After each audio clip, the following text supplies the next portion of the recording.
Deborah Blum, welcome to, and thank you very much for joining me here at the On Science Writing blog.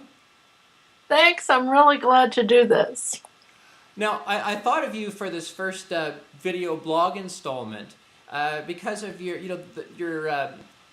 extensive experience both as a science journalist, as a science author, and as a professor of science journalism, because I wanted to ask one of those kind of just fundamental questions about what we do. And that is, what distinguishes science writing from any other kind of writing, other than the fact that the content is about scientific content? Well, I usually tell people that on any staff, say of a newspaper, the science writer has to be the best writer. Because we are telling stories about a subject, especially if you're writing for a general interest audience, which is the one that interests me. We're telling stories about a subject that many people are afraid of, got turned off of, in their high school chemistry class, have quit thinking about as important or necessary to their everyday life.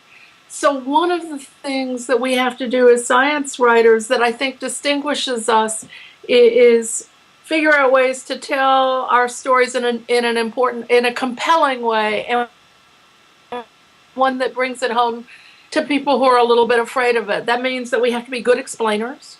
We have to be clear and accurate about how we tell the story of the science itself. And I think we also have to do this in a way that's very different from, say, traditional news reporting. Traditional news reporting tends to be kind of, let me give you both sides of the story.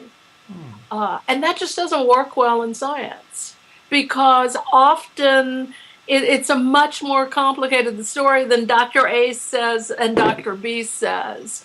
And so we then have to do something that I think goes beyond, which is we have to do all the work that allows us to say, this is the story. This is what the story is about. This is the import and impact of the story I'm going to tell.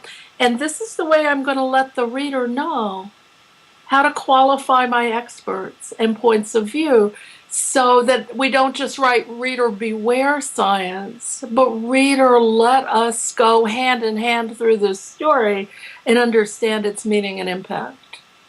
So to follow up on that first question, how is science writing different than other kinds of writing? When we think about the longer forms of science writing and books in particular, how do you see science writing today, science books, fitting into the larger area of nonfiction? Well, someone once said to me, there's two kinds of popular science books that sell, and one is the argument, right? I'm trying to think of a good, Love Canal, right? Which is an environmental science story, but an argument, get chemicals are dangerous. And the other is the narrative. I'm going to tell you a really good story, and subversively woven through that story is the story of science. So you might go back all the way to, say, James Gleick's book, Chaos, which is a narrative about scientists trying to understand the complexities of the world around us. And if you read it, you start learning about this phenomenally interesting science of chaos theory. And I think those are the books that really engage the public. Jonathan Foer's Moonwalking with Einstein, about the science of memory, right, is both narrative and science. So it's really interesting when you think about the way that we tell stories in books, to think again, going back to my point about science writing in general, how do I tell this story, this much longer story, in a way that seduces the reader, right? Brings them into my my argument, my point, my love of this particular science, in a way that they are not feeling like they're in a classroom, but that they're really enjoying reading the book. And I think that's something we all work about, but the books that have legs, so Rebecca Skloot's Immortal Life of Henrietta Lacks, are ones that do that really well, the narrative and science woven together. Deborah, in your experience, does science writing contribute to the scientific enterprise itself? Contribute in what way? Well, I'm thinking, does the science writer's perspective, weaving together a narrative, whether in one of your books, like the Poisoner's Handbook, looking at the historical context, putting the pieces together, or James Glick's book in Chaos, where he wove together all these pieces, does somehow that feed back into the scientific enterprise, in the sense, I mean, in your experience, have you had scientists who said, oh, that actually, I began to see what I do or did in a slightly different light? Yes, I think, yes. So my short answer to that is yes in a couple of ways, right? And I'm just going to pick Poisoner's Handbook as an example. I've given talks about that book to the American Society of Forensic Toxicologists. I went to the Office of the Chief Medical Examiner of New York City. And just using that book as an example, when I'm talking about that book, I'm putting what they do in context in a way that, and forensic toxicologists have said this to me, in a way that they hadn't thought about it before.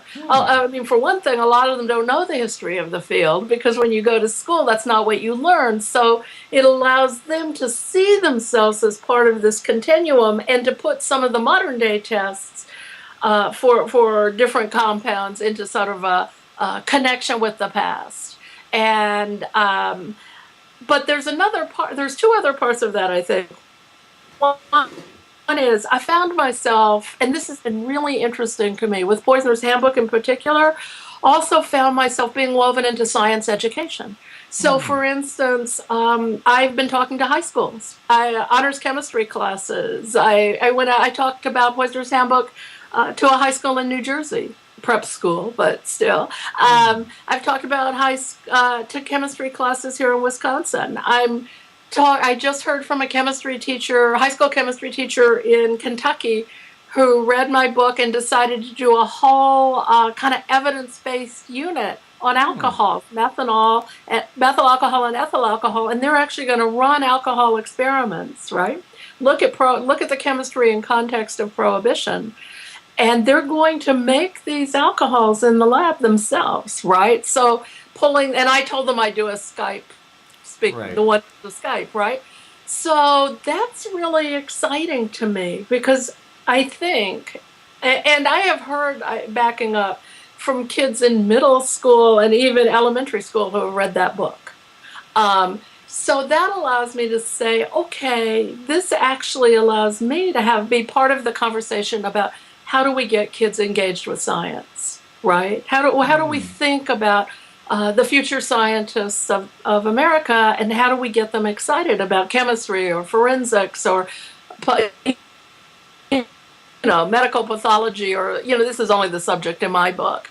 And so that's really exciting to me, to see my book starting to be integrated into the idea of how do we train scientists. And I guess the last thing is just a story I wanted to tell you, which was a conversation I had with a scientist at Emory. He's a very well-known primatologist, Franz de Waal.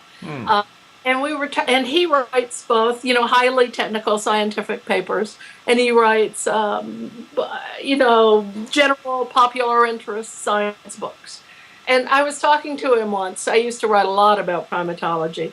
And he said writing popular science helped him be a better scientist.